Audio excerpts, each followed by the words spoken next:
This is Texas News Now, sponsored by Germania Insurance. I'm Teresa Woodard in Dallas with a look at your North Texas headlines. Multiple coordinated raids targeted an adult bookstore in Dallas and a home in Plano. And sources tell WFAA federal and local law enforcement coordinated a prostitution sting. Here's Jobin Puniker now with what we know so far. It is the crackdown across multiple locations in North Texas, involving multiple agencies. A lot of them. You name it, they over there. Roy King had to come see, as local police and federal agents went in and out of Paris Adult Bookstore along Harry Hines. The same happened at a home Friday in Plano. I ain't never seen nothing like this in my whole entire life. The agencies aren't saying much, only that it's a coordinated effort to disrupt criminal activity. Our sources tell us trafficking and money laundering are at the center. That street, it's known as the Blade. Bianca Davis is the CEO of New Friends, New Life, a local nonprofit that helps exploited and trafficked women and girls. By the time someone's trafficked, that's not the first bad thing that's happened to them. On Thursday, a strip club also on Harry Hines called Pandora's was shut down. Posted to the front door is a restraining order. It is unclear if it's related to the raid. Dallas Councilwoman Gay Donnell Willis posted to social media that she is, quote, happy to see this effort to combat illegal activity in a high-crime corridor. We spoke with the businesses immediately surrounding this raid. The word they use is ugly stuff happens around here, and they definitely don't want to talk about it. Bianca will tell you enough people aren't talking about it. She says these criminal networks are getting sophisticated. We can come up with 400 signs of what to look for, and someone will show up with the 401st sign, right? It is just ever-changing. It is unclear if any arrests have been made, but all indications are that there may be a lot more to come. In North Texas, I'm Jobin Puniker. There are now 5 confirmed cases of measles in Rockwall County, 900 nationwide. As Kevin Reese reports, the local cases stem from a family's recent trip abroad. Health officials in Rockwall tell us that the 5 cases of measles in Rockwall County are all children in the same family. They were unvaccinated, but they are quarantined at their Rockwall home while health officials look for any other possible exposures. The good news is it's all a single family housed under one home, and they've been quarantining during the infectivity period, so it does not put the public at risk. Because this is one family, medical experts say this is not similar to what's happening in other parts of the country. The West Texas outbreak, declared over last August, topped out at 762 cases and 2 deaths of school-age children. Today, there are now more than 900 confirmed measles cases in an outbreak in South Carolina. California officials confirm a second case of measles in a person who visited Disneyland on January 22nd. And the CDC is tracking measles cases now in 24 different states. At CMS, we fund any vaccine. And this week, Dr. Mehmet Oz publicly stated his support for the measles vaccine. As a doctor, your message to people about the measles vaccine Take the vaccine, please. We have a solution for a problem. Dr. Dirk Parrott, overseeing the cases in Rockwall County, agrees. Just for the public to understand, if you've been vaccinated, you're safe. You don't need to take any other protection. If you've not been vaccinated, you might want to reconsider for your children. Meanwhile, health officials are tracking the 2 medical providers the family went to for help for any signs of any potential additional exposure. In Rockwall, I'm Kevin Reese. The streets of Arlington are about to be transformed into a high-speed racetrack. Tiffany Liu has a behind-the-scenes look at the Java House Grand Prix. In Arlington, pushing the speed limit usually means a ticket. But in 1 month, it means a front row seat. It's just such a great footprint. The Java House Grand Prix of Arlington is taking over the entertainment district, and it's not just a pit stop. We want to make this an annual affair. March 13 to 15 will be the inaugural event. This is the first road race on a temporary circuit here in North Texas. So it's going to bring a different element with the IndyCar series. 2.73 miles with 14 turns and somewhere around 70 laps. It's going to provide an unbelievable backdrop. It passes around AT&T Stadium, Globe Life Field, zooming right by Choctaw Stadium on a 0.9 mile straight. When you have the cars going down Randall Mill right here, Jason, with us, at 180 miles per hour on a street that people typically will drive 35, 40 miles an hour down, it's going to be a pretty neat experience. Bill Miller, president of the Java House Grand Prix of Arlington, is already picturing the loud cheers plus metallic roar of the Indy cars. I can't wait for that first car to take a lap down these streets after all the anticipation and all the hard work. He and his team have been on the ground for more than 20 months planning. Now 1 month out, building the track is getting close to the checkered flag. I think people will be right in the heart of the action. Brent Durod, president of the Arlington Convention and Visitors Bureau, says this will fuel the economy with more than $2 million in economic impact. The Arlington Museum of Art just launched an IndyCar exhibit, and downtown is simulating a pit stop to celebrate the event. We hope to have 75 to 80,000 people here over the 3 days, and should be a lot of fun for folks. For the anticipated Grand Prix, children under 12 are free for general admission, and tickets start at $35. Fans from 45 states and 10 countries are warming their engines. Just a spectacular opportunity for us. Buckle up, Arlington. I'm Tiffany Liu. A beloved Fort Worth brewery just said a very hard goodbye after more than a decade. Panther Island Brewing is the latest North Texas craft brewery that had to close. Adriana de Alba was there as the final beer was served. You don't typically see a line this long for a goodbye. Thank y'all for coming. Absolutely. But on Friday night, thank y'all for coming. Sorry about the wait. Panther Island Brewing is where the community clocked out. Oh, yes. And clocked in one last time. 11 years, man, never failed. I know, dude.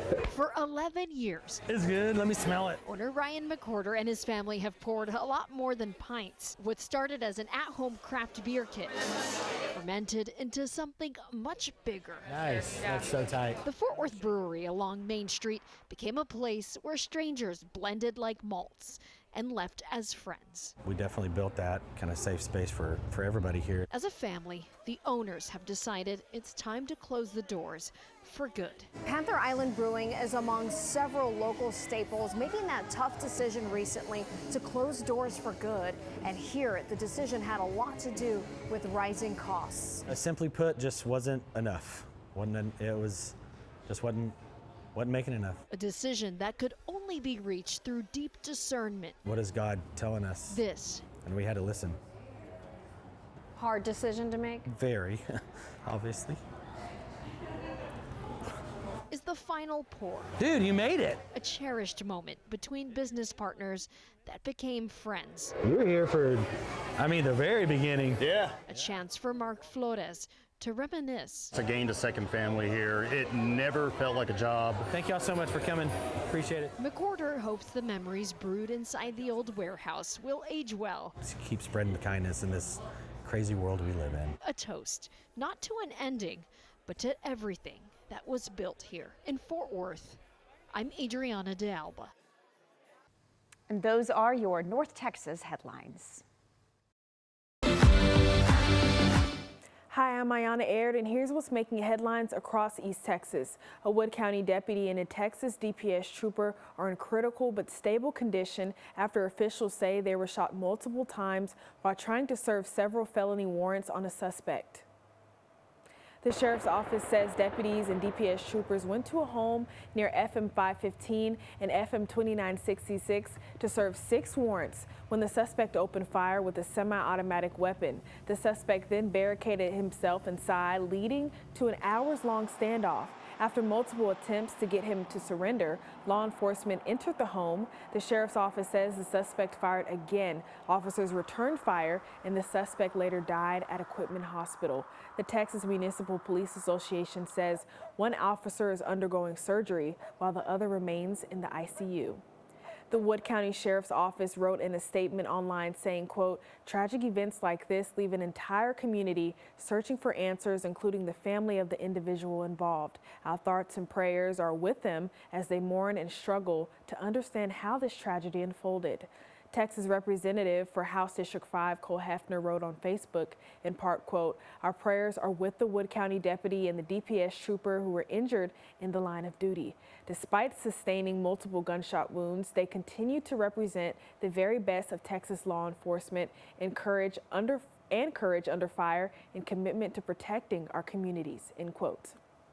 And several school districts across the region are reviewing, with some even canceling photo sessions with LiveTouch, a major school photography company, after alleged ties surfaced between the former CEO and his parent company Apollo and Jeffrey Epstein. CBS 19's Robert De La Garza speaks with East Texas parents about their concerns and what districts are saying right now. Just days after alleged connections involving Leon Black, the former CEO of LiveTouch's parent company Apollo, were mentioned in newly released Epstein files. The company has since responded, saying LiveTouch is not named in the documents, and there are no allegations involving the company or student photos. In a statement, current LiveTouch Group CEO Ken Murphy says, quote, "Student images are safeguarded for families and schools only, never shared, sold, or used to train AI, and that Apollo has no role in LiveTouch's daily operations or access to photos." And the idea that anybody could have access to that and share it to somebody that doesn't have our children's best interest at heart is horrifying, honestly. Lilith Silvestris has one child in Westwood ISD and another entering the district next year. Tuesday, the school district shared on social media the statement from LiveTouch saying they are aware of the situation. Terrifying to think that my daughter could go to school, get her picture taken, and then somebody else have access to that. But other districts have already taken action. Van ISD announced Friday it was ending its partnership with LiveTouch, canceling the remaining student photo sessions for the rest of the school year. With AI and everything, they can be used in videos that they're not even in, X-rated videos, and things that could ruin their own reputation later in life that they weren't even a part of. Professional photographer Stephanie Hampton is also a parent of students at Van ISD. So it does make me feel better as a parent, whether they choose to use someone locally or they choose to use their own yearbook staff or their own employees. At least the data is not being spread through these huge corporations. And parents we spoke to say they hope this encourages other districts to consider local alternatives and keep student images closer to home. I think cutting LiveTouch out is the best decision right now, because even if it isn't true, I don't like taking the risk, and I don't think they would like to take the risk either, of what if it is true, because that's horrifying to think of if it is true. For CBS 19, I'm Robert De La Garza. The man accused of shooting another man at a Tyler intersection Friday is charged with murder. 23-year-old Dayton Morgan on your screen is in the Smith County Jail on a $1 million bond after a reported road rage incident at the intersection of East Grande Boulevard and Paluxy Drive around 5 p.m. Friday. Police say a male passenger got out of a white Tesla and approached a truck. The truck driver then fired through the glass, striking the man in the neck. Police confirmed there was a female driver and children inside the Tesla, and the children are safe, but the victim was rushed to the hospital and died from his injuries. The victim is identified as 29-year-old Trevor Julian from White House. Julian graduated from Carthage High in 2015, and according to a 2017 post from the U.S. Marines, he served at the time as an automotive maintenance technician with Headquarters Regiment, 3rd Marine Logistics Group, and 3rd Marine Expeditionary Force. Well, that's a wrap for your East Texas News headlines. I'm Ayana Aird.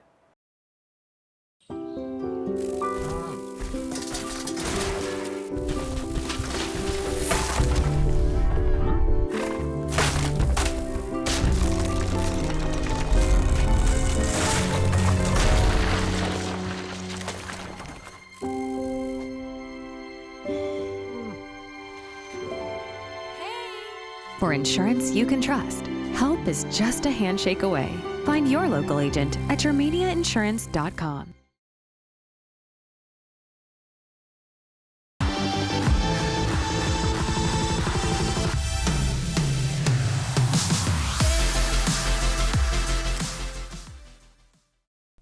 Happy Monday, everybody. I'm meteorologist Pat Calvin here with a look at your forecast across the state. We'll start you in South Texas first. It's going to be a warm one for us.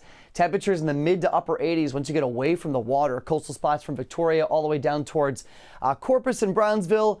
Upper 70s to around 80 degrees. For Central Texas into the upper Texas coast, 81 for San Antonio, mid-70s for the state capital, low 70s Houston, mid-60s down for Galveston, up towards the Metroplex, Red River Valley, out towards the Arklatex, low 70s, but warmer weather the farther west you go. Wichita Falls near 80, only 70 though out towards Milam. Getting into the high plains, the Panhandle, 80 for Lubbock, Dumas, Amarillo, Shamrock, you're at 81, Childress 81 as well. And last but not least, West Texas, 76 for El Paso, nice day. Mix of sun and clouds, 85 for Fort Stockton, 78 for Midland, and 80 in La Mesa. Next few days are pretty good across the state. We're going to notice a warming trend, though. So again, today, 70s and 80s for a lot of us. We do start to turn breezy, I think, for West Texas and the high plains. For Tuesday, that'll continue into Wednesday as well, but temperatures really starting to feel spring-like across the area with dry conditions. No severe weather expected for today. We are looking really quiet here the next few days. High pressure in charge. Here's a look at future track. We get you into the afternoon. Tons of sunshine.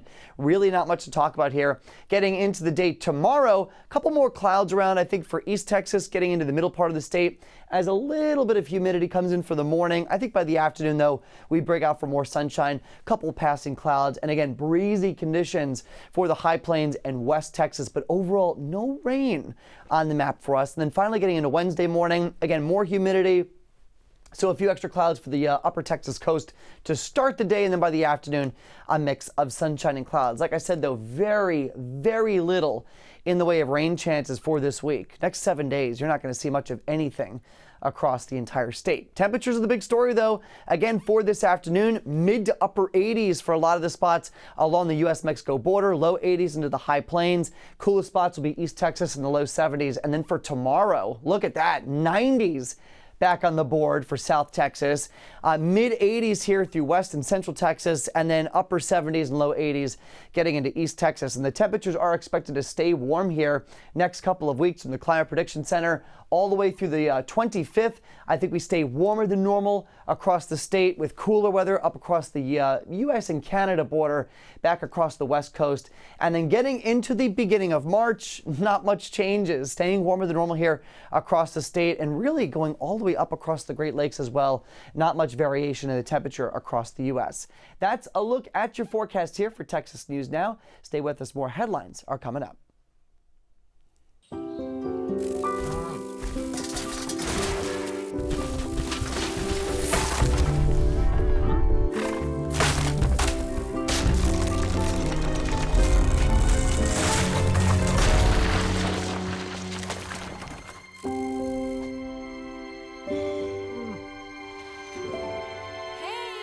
For insurance you can trust, help is just a handshake away. Find your local agent at yourmediainsurance.com.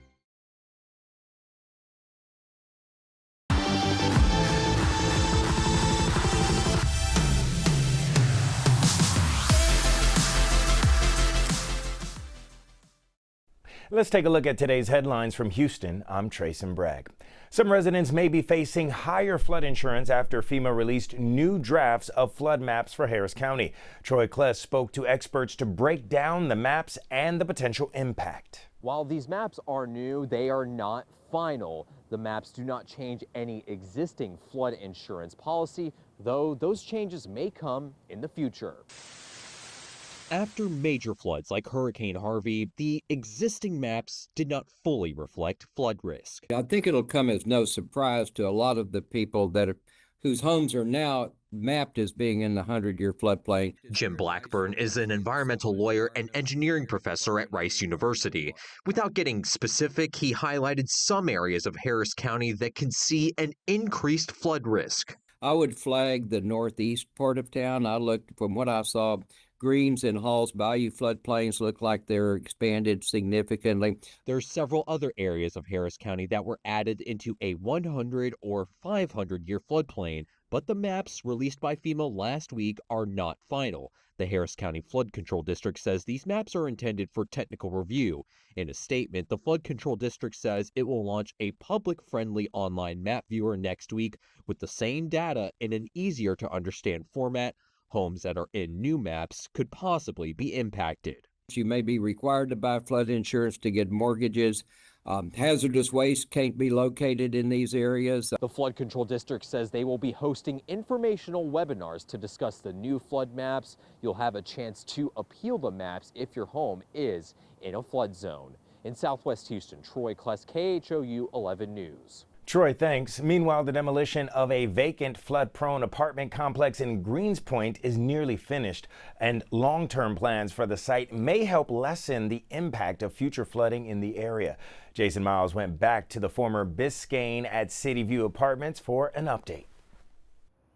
Months after Houston City Council member Tarsha Jackson promised the wrecking ball was on the way to the former Biscayne at City View Apartments, we did vote on starting the process of the tear down. heavy equipment is now preparing to demolish the very last building in the massive complex ravaged by flooding before sitting vacant for years.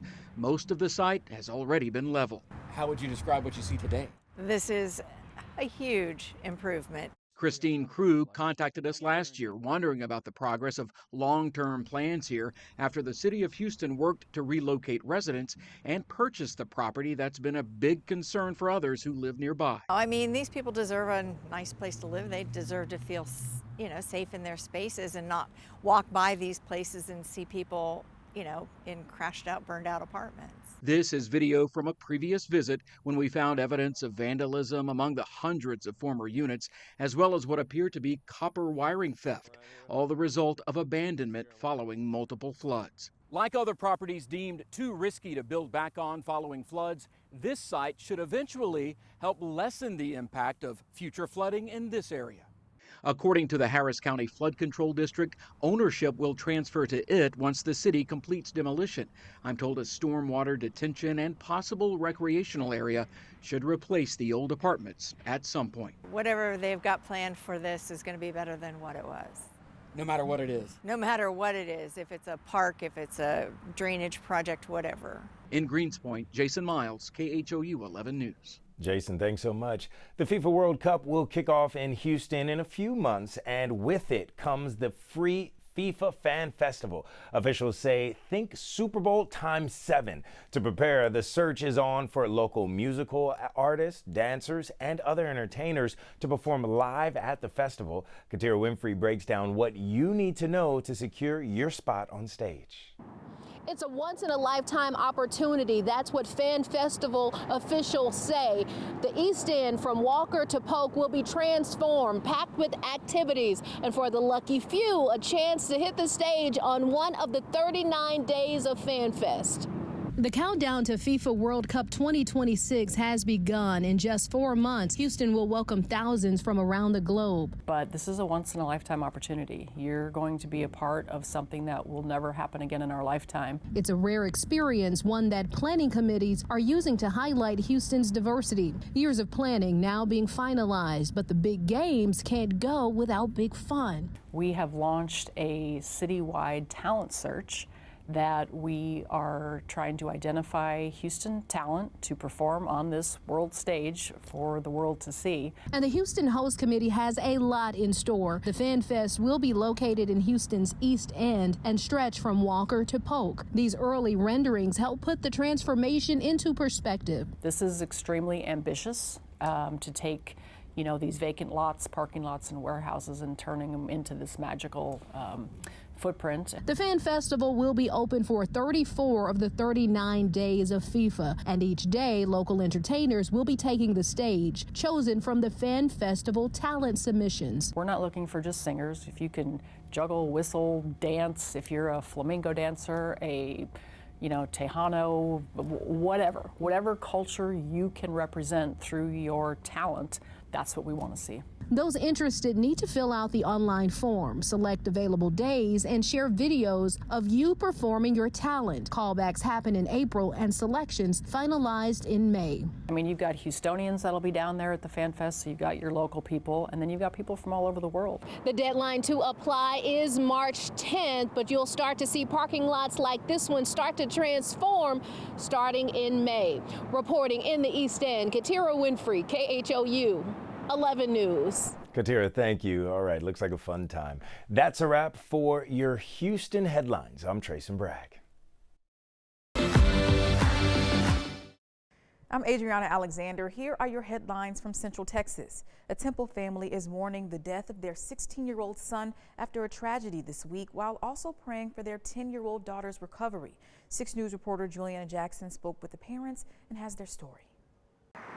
This time it was like, Adrian and Aubrey got ran over by a car, and he was just in utter panic and the terror in his voice. 16-year-old Adrian Banks and his 10-year-old sister Aubrey were riding their bikes home from the park. Temple police say they were hit by a vehicle in the middle of Tarver Drive. The brother was riding his bike when he saw flashing lights and found his siblings lying on the ground. And I just immediately rushed to the scene, and it was just, like I said, like a nightmare. But this is something that, I thought we were dreaming. The driver stayed at the scene and worked with investigators. Aubrey survived with serious injuries, but 16-year-old Adrian died at the hospital. The family is dealing with unimaginable grief while watching their daughter fight for her life.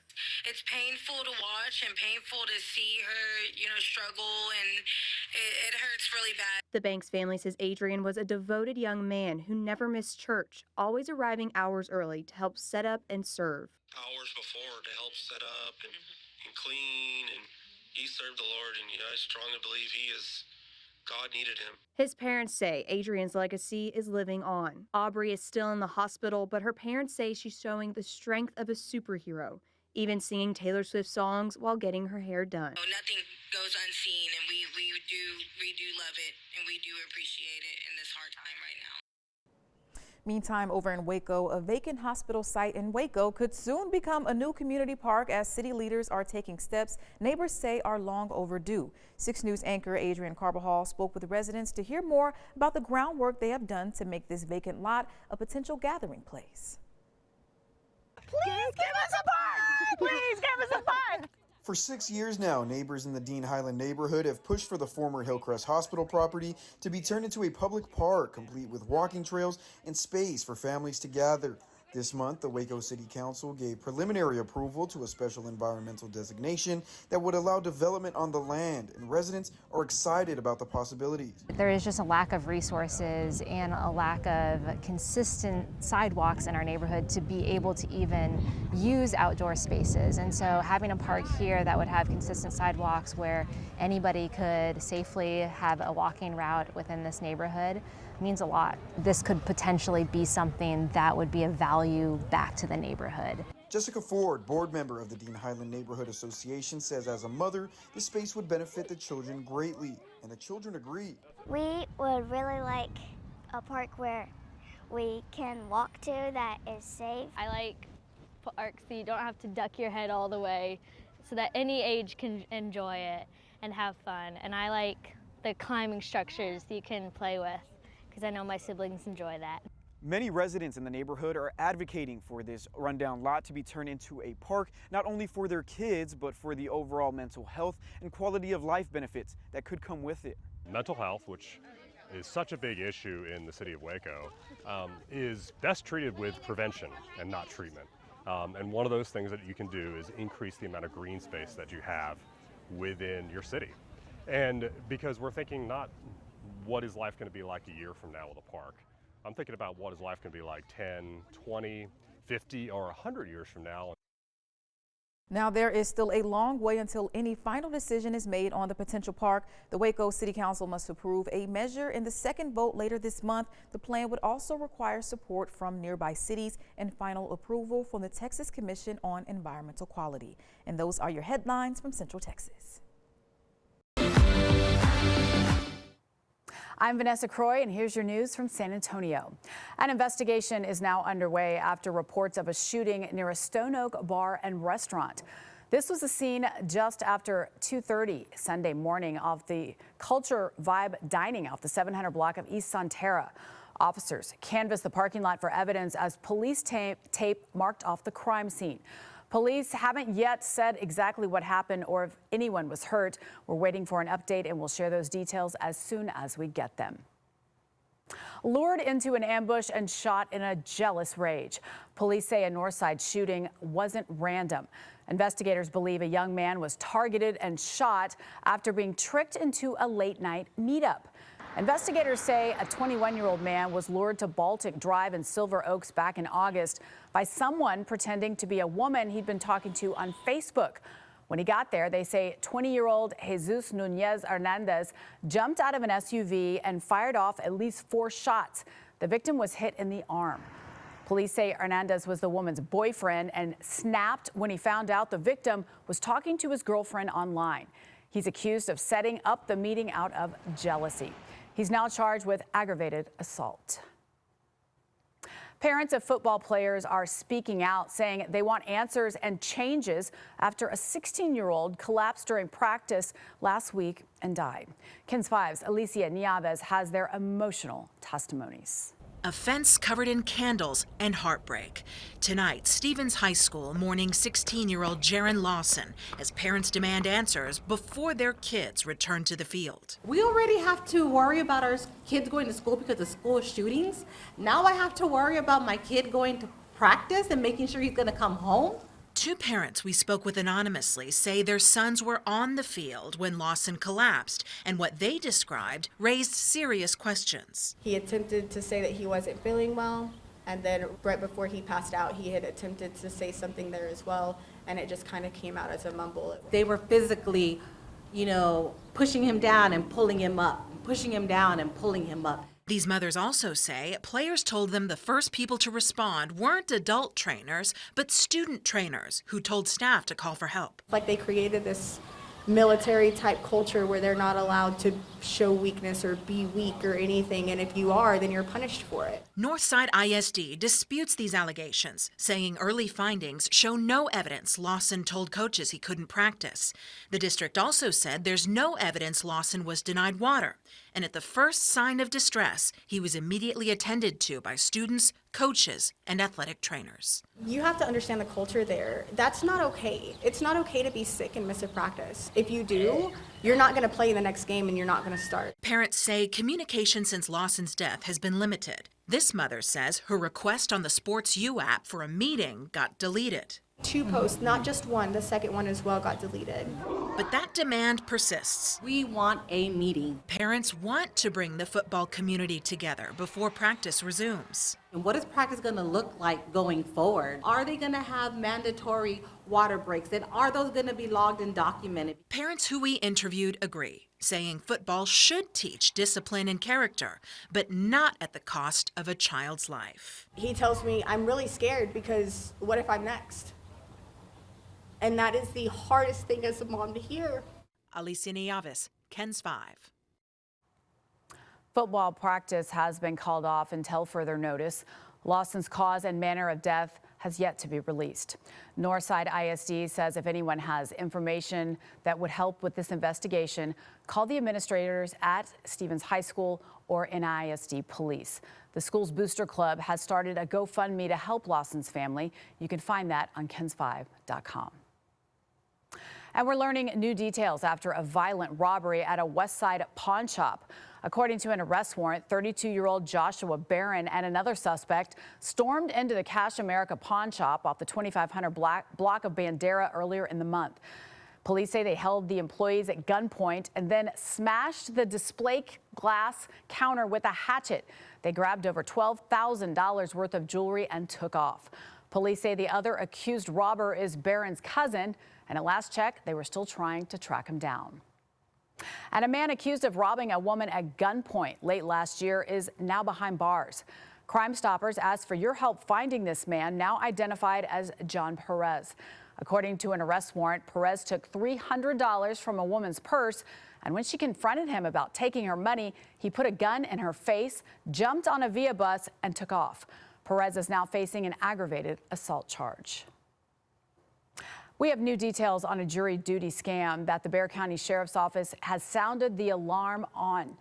Sheriff Javier Salazar has been warning about this scam, and once again, with a warning.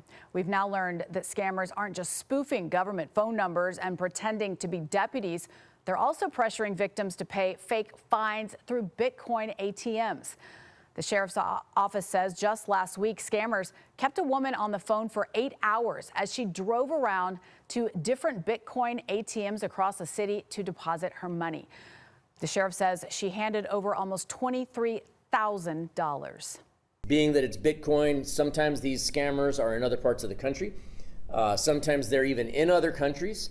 And in some instances, we've actually found that these calls have been traced, not necessarily in these, but we've found where some of these rings have been traced back to prison systems in other states. So in other words, they're prison inmates that have gotten hold of cell phones, and they're perpetrating these frauds from behind bars.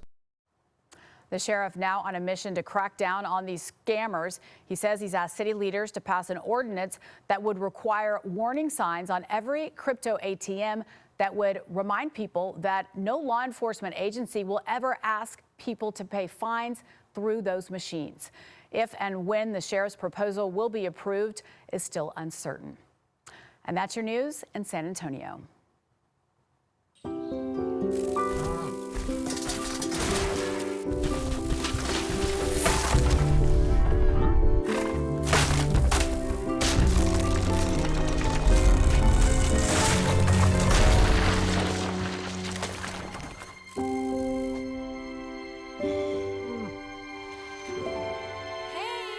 For insurance you can trust, help is just a handshake away. Find your local agent at yourmediainsurance.com.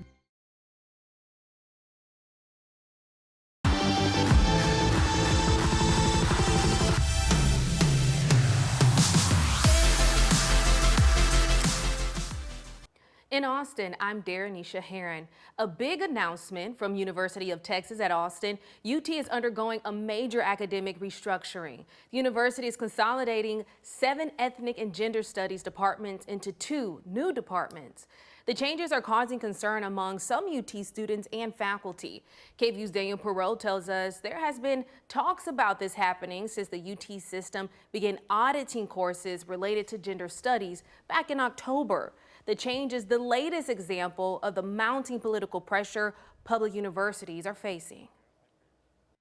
After months of pressure, UT Austin is making big changes in its College of Liberal Arts. It really seems to be a rebuke and repudiation to everything that has made UT Austin distinctive and great. The news first shared in a meeting with department chairs Thursday before UT President Jim Davis announced it in a campus-wide email.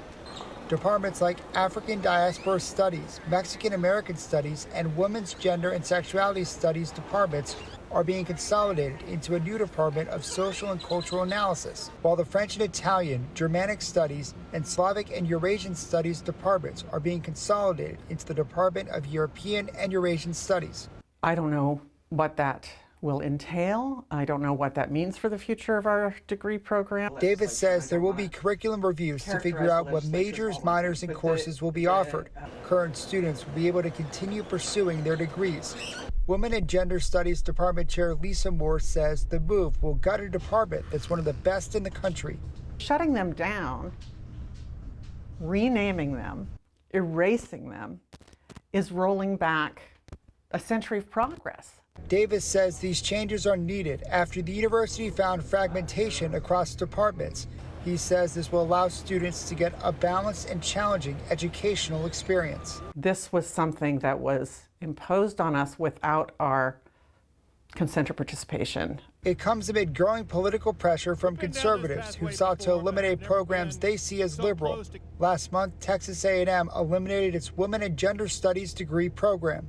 Those political attacks and that level of uncertainty is really difficult, and there's no need for it. Moore says she feels the changes will make it harder to recruit and retain top students, faculty, and staff.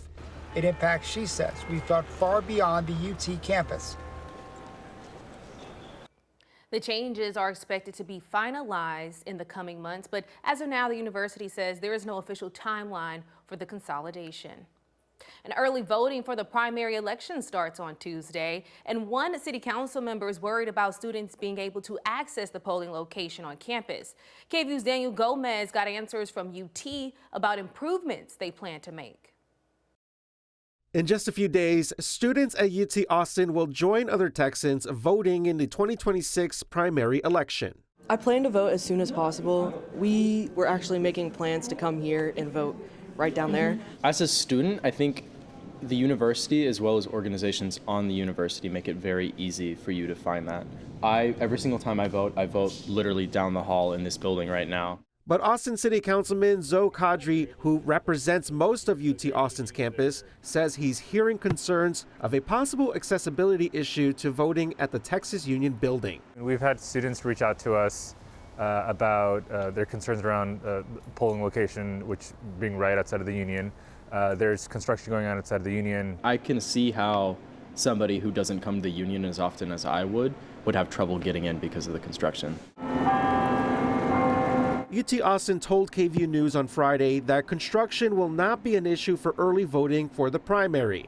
A spokesperson says the mound of dirt and other signs of construction will be gone by Monday. The university also told Councilman Kadri of the plan.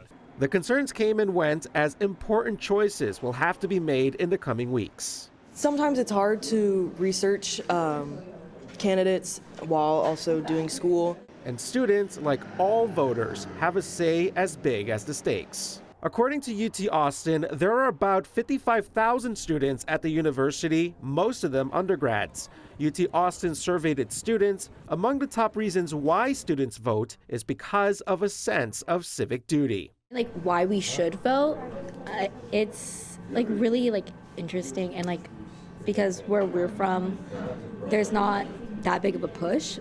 So being able to just like go up to the Union, like somewhere we literally just eat at every other day, it's such a good opportunity. The university says it works to make sure every student has access to the polls. Daniel Gomez, KVUE News. According to the Travis County Clerk, polls open for early voting Tuesday morning at 7 a.m. Early voting ends on Friday, February 27th.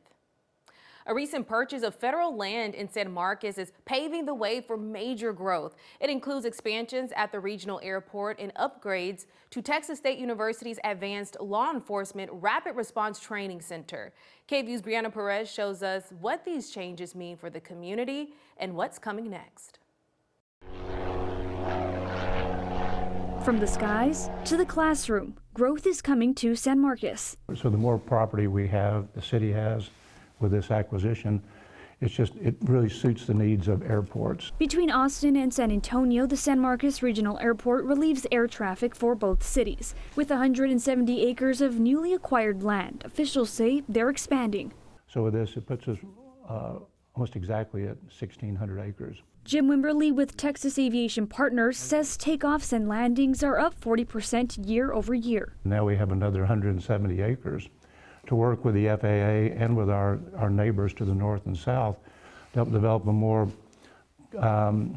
just a better coordinated development plan for both airports. While construction plans at the San Marcos Airport haven't been finalized, expansions for Texas State University's Alert Center are getting closer to becoming a reality.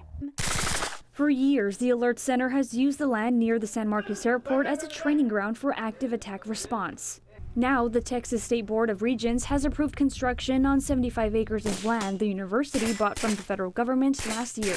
Now that we've got this land, we can move forward with expanding the range, adding classroom spaces, moving all of our administrative offices out here, and getting everybody together where we don't have the barrier of distance. James Keith with Alert says the $25 million project will help Alert evolve its training as attacks continue to happen nationwide. Active shooting situations haven't stopped. Active attack situations, those haven't stopped either. And so it's important that we evolve with these attacks. Alert plans to break ground in April and wrap up construction within a year. One thing is clear, big things are taking off in San Marcos. Brianna Bettis, KVUE News. Those are the headlines here in Austin. I'm Darrenisha Heron. Hey, your headlines from Southeast Texas. I'm Ebony Coleman. A major growth in the healthcare industry in Beaumont. Riceland Healthcare is preparing to open a brand new cancer center, a facility they say will give patients more options without having to travel to Houston for treatment. Riceland leaders say they hope this center brings more treatment options back to Southeast Texas. The facility sits on Riceland's expanding campus, already home to an imaging center and outpatient surgery facility. 12 News evening anchor Nick Canizales has the story. It's important for us and for family members in Southeast Texas to have that care closer to home, to detect cancer as early as possible, For some, this project is personal, like Riceland CEO Saad Javad. He grew up in Beaumont and watched his own grandmother fight cancer while traveling for care. I've seen our community grow, but unfortunately I've seen our community decline in some ways. In one way, it's healthcare services that were previously provided in Southeast Texas. A decline that has caused many local patients a trip that can be painful and also exhausting after long appointments. This is very exciting for us to bring another cancer center to this community. Is very, very needed. From the moment patients walk through the doors, the goal is to want patients to feel welcome. Now the facility will offer radiation and medical oncology, chemotherapy, infusion services, and also early detection programs, all under one roof. But company leaders say this expansion is about more than treatment plans. It's like family here, and we want to treat our patients that way too. We want to make them comfortable. This is a very hard time in their life, so we want to ensure that they feel comfortable going through this process. Riceland Senior Vice President says keeping care local means keeping families together. You will not be just a number. Our motto is advanced health care with personal care. Javed says this is about rebuilding something Southeast Texas once had and making sure families no longer have to look outside their own community for treatment. Part of our mission to be able to offer those services right here at home, where it's closer to patients, closer to family members. Riceland says with remodeling moving forward, they expect to open summer of 2026. And OSHA is now investigating after 3 contractors suffered burn injuries while working at an ExxonMobil facility in Beaumont. All 3 men were taken by ambulance to a burn center for treatment. ExxonMobil says the 3 men work for T-Mec Services Company. First responders were called to the complex on Bird Street. An air ambulance was requested but couldn't reach the site because of the fog. Officials told 12 News the burns were not caused by a fire and the exact cause remains under investigation. A statement from ExxonMobil reads in part, "Safety is always our top priority and our thoughts are with the individuals and their families. A comprehensive investigation has been initiated to determine the cause." And a GoFundMe for a Kirbyville man who died after a refinery fire in Oklahoma has now raised more than $46,000. Jesse Biscamp suffered severe burns in a fire at the Valero refinery in Ardmore. He volunteered as a coach with the Kirbyville Youth Football Association, which says he poured his heart into the community's kids. The fire sent 4 other people to the hospital as well. Valero says crews extinguished the fire and took all 5 workers in for medical treatment, but did not release details about their injuries. And members of the Beaumont Professional Firefighters Local 399 are speaking out after they voted down a proposed contract with the city. The firefighters union rejected the agreement with a 94% vote. Negotiations resumed in October after a lawsuit settlement granted EMS employees civil service status following approval of an earlier contract in July. Union leaders say members oppose the draft because it would deny EMS workers scheduled paid days off. We previously gave them a proposal we believe will pass the membership based on the concerns that we heard from all of our members. And so that offer is still on the table, and we're just waiting to see, what the decision is and how we're going to move forward. A date has not yet been set for further talks. And now to an update on the Gilbert Building in downtown Beaumont. The city received another repair permit. This is for the first phase of restoration, which focuses on making sure the framework and structure is safe. The current owners told 12 News they plan to restore the building back to its historic roots. And those are your headlines from Southeast Texas. Hi, I'm Leslie Adamy in Corpus Christi, and here's a look at some of what's happening here in South Texas. Officials in B County are looking to open a fly breeding facility to produce sterile screwworms. The facility is hoping to prevent the flesh-eating parasite from threatening South Texas livestock. The move follows the recent opening of a similar facility in Edinburgh to prevent the pests from crossing the Texas-Mexico border.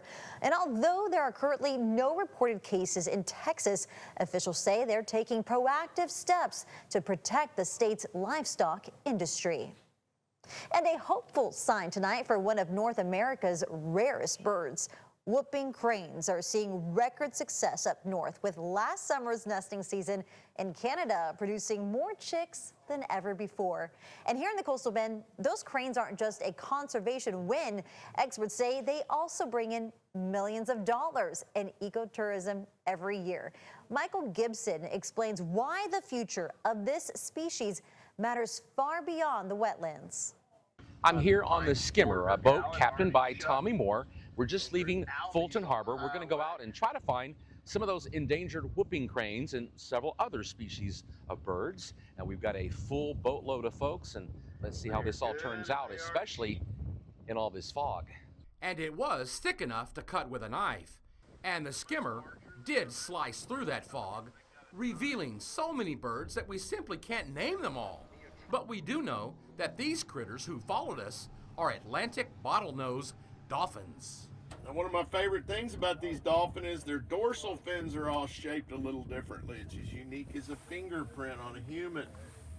Captain Tommy Moore has been doing these tours for over 20 years, and they are super popular, and a lot of winter Texans flock here to get an up-close look at all of the birds that are right off the coast of Fulton Rockport. You can see over my shoulder right here, this is what everybody really came to see. Those are two of the endangered whooping cranes that call the National Wildlife Refuge home. And we were able to get close enough that our camera could zoom right in on them. They stand 5 feet tall and their wingspan is 7 feet. They come here to winter, and by the end of March, they'll head back up north. Pretty amazing to think that they were almost gone. I remember growing up and reading about how they, like he described, how they helped fly them migrate when they couldn't learn how to do that themselves because they're reared in captivity. So I remember reading about that. So it was pretty cool to see these and know that they're still here. Lynn Rivas came down from San Antonio to take part in this wildlife tour, part of an industry that produces 80% of the dollars that flow into this county. I mean, I thought they'd be like flamingos, that there'd be huge flocks of them. I didn't realize they were so solitary. So that's really cool.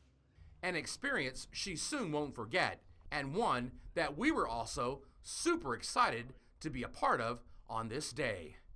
From off the coast of Fulton Rockport, Michael Gibson, 3 News.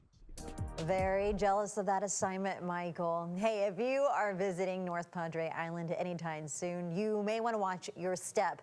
The Heart Research Institute confirms that the Atlantic box jellyfish have washed up along the shoreline. They're not the deadly species, but their sting is powerful, causing burning, welts, and intense itching. And here's the warning: even if they look dead, they can still sting you. The message: admire from a distance and do not touch. And that's a quick look at some of what's happening here in South Texas. Texas News Now is sponsored by Germania Insurance.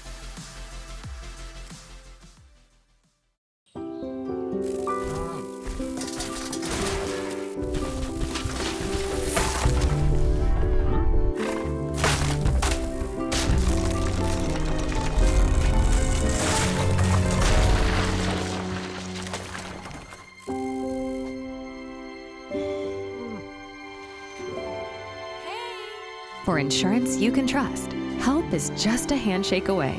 Find your local agent at germaniainsurance.com.